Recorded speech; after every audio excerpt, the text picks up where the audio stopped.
ഖുർആനും ഹദീസും ദീനും കൃത്യമായി പഠിച്ചിട്ട് വേണം ഉന്നതിയിലേക്ക് ആത്മീയതയിലേക്ക് സാരിക്കായി മാറാൻ. ഇതില്ലാത്ത രീതിയിൽ ആരൊക്കെ ആത്മീയ കളി കളിക്കുന്നോ അവരെ ഇബ്ലീസ് പഴപ്പിച്ചിട്ടേ നിൽക്കൂ. പിന്നെ അറാമുകളൊക്കെ അവർക്ക് ഹലാലാവും. പിന്നെ ഹാർമോണിയം പാടലായിരിക്കും ദിക്റിന്റെ പ്രധാന സംഗതി.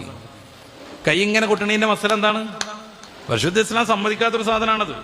പക്ഷെ ദിക്റൽക്ക് മൊത്തം പിന്നെ എങ്ങനെ ആവും? കൊട്ടിപ്പാട്ടായി മാറും, വട്ടപ്പാട്ടായി മാറും. എന്തുകൊണ്ടാ? ഇൽമിലൂടെ വളരാതെ എന്ത് വിപ്ലവം സൃഷ്ടിക്കാൻ ശ്രമിച്ചാലും അത് അബദ്ധത്തിലേക്കാണ് എത്തിച്ചേരുക. ഇന്ന് കാണുന്ന ശൈഖന്മാരിലൊക്കെ നമ്മളത് വല്ലാതെ കാണുന്നുണ്ട്. നിസ്കാരം മുടക്കുന്ന കുറേ ശൈഖന്മാർ. ജീലാനി തങ്ങൾ ജീവിതത്തിൽ 91 വർഷമാണ് ജീവിച്ചത്. ആ ദീർഘമായ പീരീഡിനിടക്ക്, ഒരു നൂറ്റാണ്ടോളം നിൽക്കുന്ന ആ പീരീഡിനിടക്ക് ഒരൊറ്റ വക്ത് നിസ്കാരം ഉപേക്ഷിച്ചതായിട്ട് നമുക്ക് കാണാൻ പറ്റുന്നുണ്ടോ? ഇല്ല. അതുകൊണ്ട് ശൈഖായി അജ്മീറിലേക്ക് യാത്ര പോവുക ഒരു സംഘമായിട്ട്. ഒറ്റ വക്ത്, ഒരു മാസം നീണ്ടു നിൽക്കുന്ന യാത്രയിനിടയിൽ ഒരൊറ്റ വക്ത് ഫർദ് നിസ്കരിക്കാതിരിക്കുക.